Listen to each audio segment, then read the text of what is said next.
கிறிஸ்துவில் பிரியமான என்னுடைய பிள்ளைகளே, ஆண்டவராக இயேசு கிறிஸ்துவின் இன்ப நாமத்தில் உங்கள் யாவருக்கும் அன்பின் நல்வாழ்த்துக்களை கிறிஸ்துவின் பிழை ஊழியங்கள் வழியாக கொண்டு வருவதில் நான் மிகுந்த மகிழ்ச்சி அடைகிறேன். உங்களை மீண்டுமாக இந்த 9ஆம் தேதியினுடைய முதல் நாளிலே இந்த காலை வேளையிலே உங்களை சந்திப்பதிலே நான் மிகுந்த மகிழ்ச்சி அடைகிறேன். ஆண்டவராக இயேசு கிறிஸ்து தாம் சொன்னபடியே ஆண்டவர் எல்லாவற்றிலும் மாறாதவராய், ஆண்டவர் தாம் வாக்கு பண்ணினதை நம்முடைய வாழ்க்கையில் நிறைவேற்றுகிற ஆண்டவராய் கடந்த நாட்களிலே நம்மோடு கூட இருந்திருக்கிறார். கடந்த 8 மாதம் நம்மை அற்புதமாய் ஆச்சரியமாய் வழி நடத்தினார். அதே ஆண்டவர் இந்த 9ஆம் மாதமும் நம்மை நடத்த போதுமானவராய் இருக்கிறார்.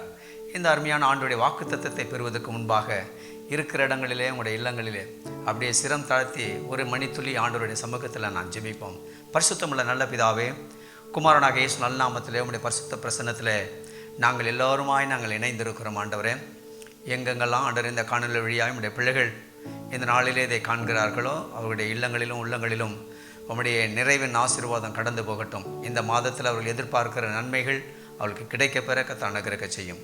ஆசீர்வதியும் இயேசு இரட்சகரின் நல்நாமத்தில் பிதாவே, ஆமேன் ஆமேன். நல்ல அருமையான தேவனுடைய பிள்ளைகளே, மறந்துடாதீங்க, இந்த நாளில் இந்த காணொலியை நீங்கள் தொடர்ச்சியாக கேட்டுக்கொண்டு வருகிறீர்கள். அதை நல்லா சப்ஸ்கிரைப் பண்ணிக்கொள்ளுங்கள். மற்றவர்களுக்கு நீங்கள் அதை அறிமுகப்படுத்த உங்களை அன்போடு கூட கேட்டுக்கொள்கிறேன். கடந்த மாதம் ஆண்டவர் உங்களுக்கு கொடுத்த வாக்கு தத்தத்தை நீங்கள் நினைவில் வைத்திருப்பீர்கள் என்று சொல்லி நான் நினைக்கிறேன். ஏன்னா கடந்த மாதம் அவர் சொன்னார், சிறுமையானவர்களை எளிமையானவர்களை மிகவும் களிகூற பண்ணுவேன் என்று சொல்லி ஆண்டவர் ஏசாயா தீர்க்கதரிசன புத்தகம் 29:19 மூலமாக நமக்கு வாக்கு கொடுத்தார். அதில் கடந்த மாதம் உங்களை ஆண்டவர் மிகுந்த மகிழ்ச்சியினாலும் களி கூறுகிறதிலும் ஆண்டவர் உங்களுக்கு போதுமானவராக இருந்திருப்பார் என்று சொல்லி நான் விசுவாசிக்கிறேன். அதே ஆண்டவர் அவர் நேற்றும் இன்றும் என்றும் மாறாதவர். இதை எப்போதும் நாம் சொல்லி பழகி இருக்கிறோம். அதில் அதை மீண்டுமாக உங்களுக்கு நான் நினைவுபடுத்துகிறேன். அந்த ஆண்டவர் மாறாத அந்த தேவன் இந்த மாதம் அதே நாம் வெளிச்சத்தின் ஆண்டிலே பிரவேசித்து கொண்டிருக்கிறோம். இந்த நித்திய வெளிச்சத்தின் ஆண்டாகிய இந்த 2025 9ஆம் மாதத்தில் ஆண்டவர் இந்த நாளில் உங்களோடு கூட இந்த நாளில் இடைப்பட்டு கொண்டிருக்கிறார். ஆகல அவர் இதனால் நமக்கு போதுமானவர். அந்த காலத்தில் இருந்த நம்மை ஆச்சரியமான ஒளியிடத்திற்கு வரவழைத்தவருடைய புண்ணியங்களை அறிவிக்கிற ராஜரீக ஆசாரிய கூட்டமாய், அவருக்கு சொந்த ஜனமாய் ஆண்டவர் நம்மை ஏற்படுத்தி வைத்திருக்கிறார். அவர் ஒளியிலே இருக்கிறது போல நாமும் ஒளியில் நடக்க, அவரை போல நாமும் பிரகாசிக்க ஆண்டு இந்த வெளிச்சத்தின் ஆண்டை நமக்கு கொடுத்திருக்கிறார். இந்த வெளிச்சத்தின் ஆண்டில் இந்த 9ஆம் மாதத்தில் இந்த நாளில் பயணிக்க போகிற உங்களுக்கு எனக்கும் ஆண்டவர் சொல்லுகிற அருமையான ஒரு வாக்குத்தத்த வார்த்தை. ஆண்டவர் நல்லா தெரிஞ்சுக்கங்க, ஆண்டவர் எப்பொழுதுமே அவருடைய பிள்ளைகளை எப்போதுமே அவர் சம்பூர்ணமடைய பண்ணுகிற ஆண்டவர். ஆண்டவர் சோர்ந்து போகிறவர்களுக்கு பலன் தருகிறவர், துக்கத்தை சந்தோஷமாக மாற்றுகிறவர், மனவேதனைகளை ஆண்டவர் நீக்குகிறவர், மன ஆறுதலை ஆண்டவர் தருகிறவர். அந்த ஆண்டவர் அதற்கேற்றார் போல இந்த மாதம் ஆண்டவர் நமக்கு கொடுக்கிற ஒரு வாக்குத்தத்த வார்த்தை என்னென்று சொன்னால், எரேமியா தீர்க்கதரிசன புத்தகம் 31ஆம் அதிகாரம் 25ஆம் வசனம்.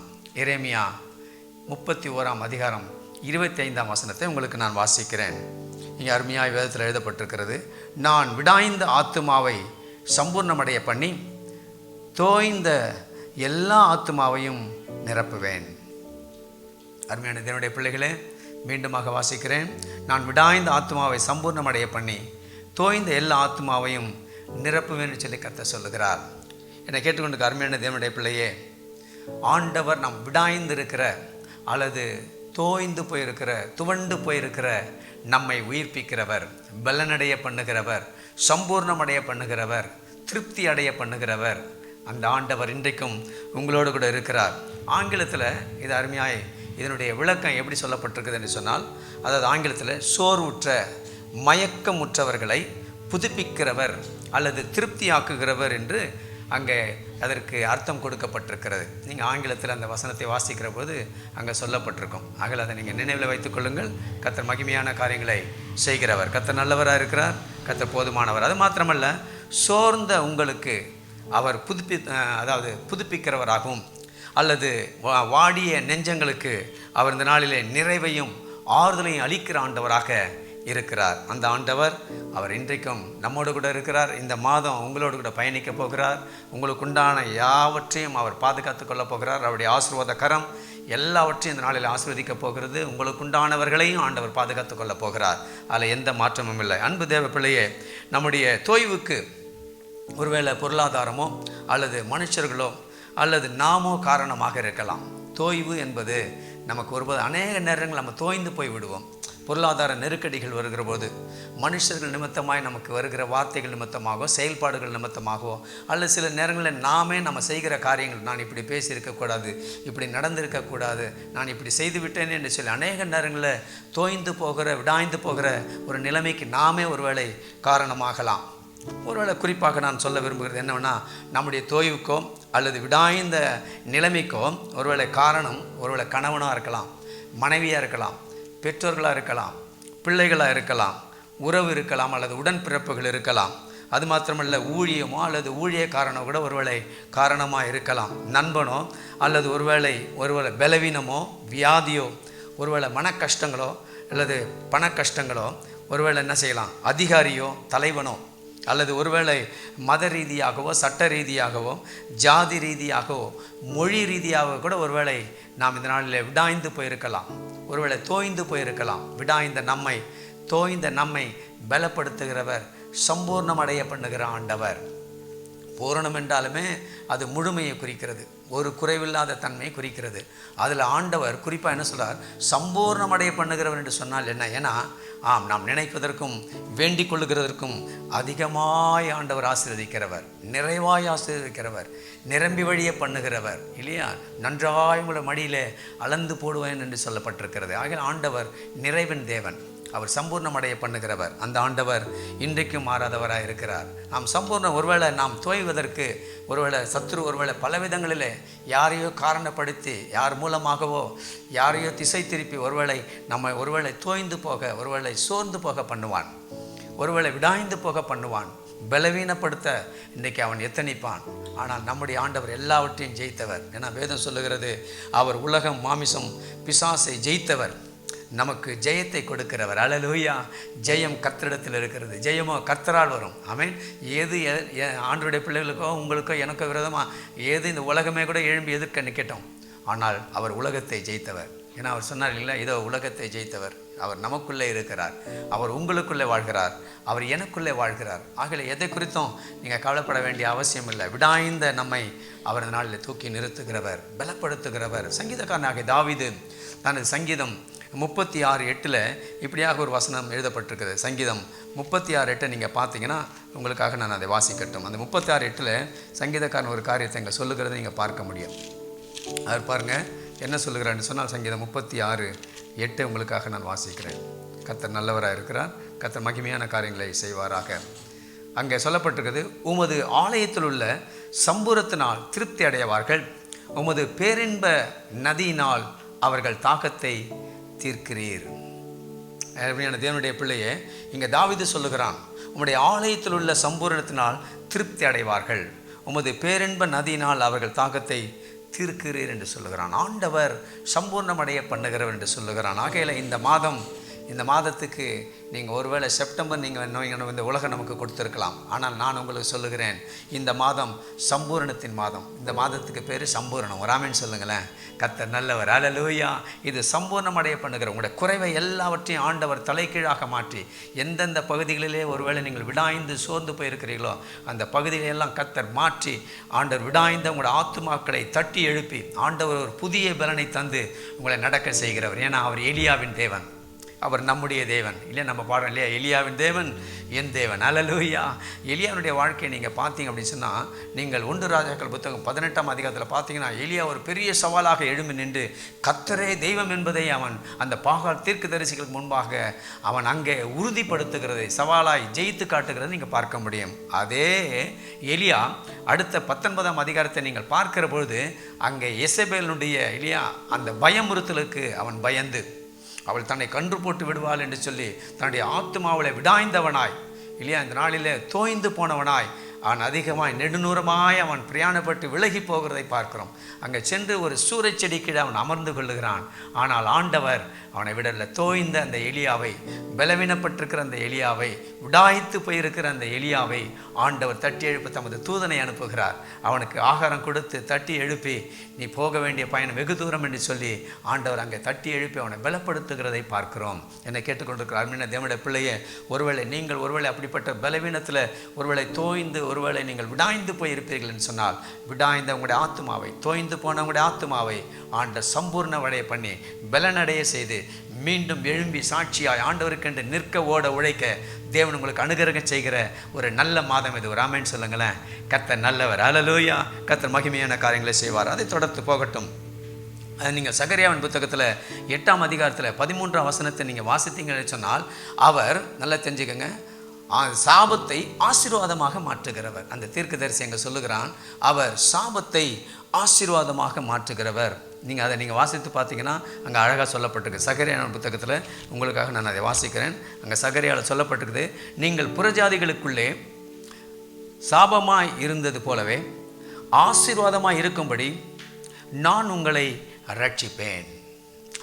இல்லையா? நீங்கள் நல்லா பாருங்கள், இஸ்ரவேல் மக்கள் அன்றைக்கு ஒரு சாபத்துக்குள்ளே இருந்தார்கள். ஆண்டவருக்கு விரோதமாக அவர்கள் செய்தோ, நியாயத்தீர்ப்பை அவர்கள் ஒருவேளை நியாயப்பிரமாணத்துக்கு புறம்பாகவோ, இல்லையா ஆண்டவருடைய ஊழியக்காரனுக்கு நேரெதிராகவோ அவர்கள் எப்படியோ அவர்கள் தங்களை சாபத்துக்கு உட்படுத்தின அவர்களை ஆண்டவர் என்ன செய்தார்? அவர்கள் மனதுருகி அவர்களுக்காக தன் ஜீவனை கொடு நம்முடைய சாபத்தையும் ஆண்டவர் ஆசீர்வாதமாய் மாற்றியிருக்கிறார்.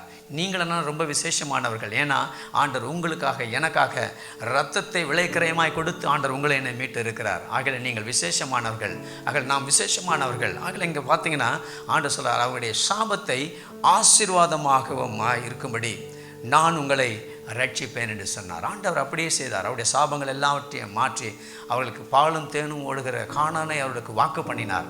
அந்த ஆண்டவர் இன்றைக்கும் ஜீவனுள்ளவராக இருக்கிறார். இது சாபங்களை ஆசீர்வாதமாய் மாற்றிக்கொள்ளுகிற மாதம். ஒருவேளை சாபத்து நிமித்தமாய், ஒருவேளை சத்துனுடைய கிரியைகள் நிமித்தமாய், பில்லி சூனியமாக மாந்திரிகமாக உங்களுக்கு விரோதமாய் ஒருவேளை மற்றவர்கள் எழும்பிய ஏதாகிலும் ஒரு காரியத்தை செய்திருக்கக்கூடும். ஆனால் கர்த்தர் சொல்லுகிறார், உனக்கு விரோதமாய் உருவாக்கப்பட எந்த ஆயுதம் வாய்க்கப்படாது. ஆகல யார் உங்களுக்கு விரோதமாக எழுந்து உங்களை தோய்ந்து போக, நீங்கள் விடாய்ந்து போகிறதுக்கு யார் காரணமாக இருந்தாலும், ஒருவேளை மகனோ மருமகனோ மருமகளோ, இல்லையா உங்களோட குடும்பங்களோ சொந்த பந்தங்களோ யாரானா இருக்கட்டும், ஆனால் எல்லாவற்றையும் நீங்கள் அதையெல்லாம் நீங்கள் மறந்துடுங்க. அவைகளெல்லாம் நீங்கள் மறந்துடுங்க. அவைகளெல்லாம் உங்களுக்கு முன்னாக நிறுத்தாதீங்க. அப்படி நம்ம அவங்கள முன்ன நிறுத்தி அதை நம்ம யோசித்தோம் என்று சொன்னால் பகை இன்னும் அதிகமாய் இதனால நமக்கு இன்னும் அதாவது இடைவெளி இன்னும் அதிகமாகி கொண்டே போகும். ஆனால் சமாதானத்தை தருகிறவர், ஆசீர்வதிக்கிறவர், மன்னிக்கிறவர், எல்லாவற்றையும் மாற்றுகிறவர், தோய்ந்த நம்முடைய ஆத்துமாவை பலனடைய பண்ணுகிறவர், சம்பூர்ணமடைய பண்ணுகிறவர், எல்லாவற்றையும் மாற்றுவார். இன்னும் ஒரு வசனத்தை உங்களுக்கு மேற்கோள் காட்டி நான் முடிக்க விரும்புகிறேன். கர்த்தர் நல்லவராக இருக்கார். 2 கொரிந்தியர் புத்தகத்தில் நீங்கள் 8ஆம் அதிகாரம் 9ஆம் வசனத்தை நீங்கள் வாசிப்பீர்கள் சொன்னால், அவர் நல்ல கவனிங்க, ஐஸ்வர்யமுள்ளவராக இருந்தும் நீங்கள் அவருடைய தரித்திரத்தினாலே ஐஸ்வர்யவனாகும்படிக்கு உங்கள் நிமித்தம் தரித்திரரானார். நீங்கள் நானும் எல்லாவற்றிலும் ஆசீர்வாதமாக சம்பூர்ணமுள்ளவர்களாக இருக்க வேண்டும் என்பதற்காக இந்த நாளில் ஐஸ்வர்யமுள்ள அவர் உங்களுக்காக எனக்காக தரித்திரரானார். ஒரு ஆமென் சொல்லுங்களேன். கர்த்தர் நல்லவர். நம்முடைய தரித்திர நிலைமைகளை மாற்றி இந்த அருமையான 9ஆம் மாதத்தில் ஐஸ்வர்ய சம்பரணராய் அவர் பூரணராய் கடந்து வந்து உங்களை சம்பூர்ணமடைய பண்ணுகிறார். நீங்கள் தோய்ந்து போவதில்லை.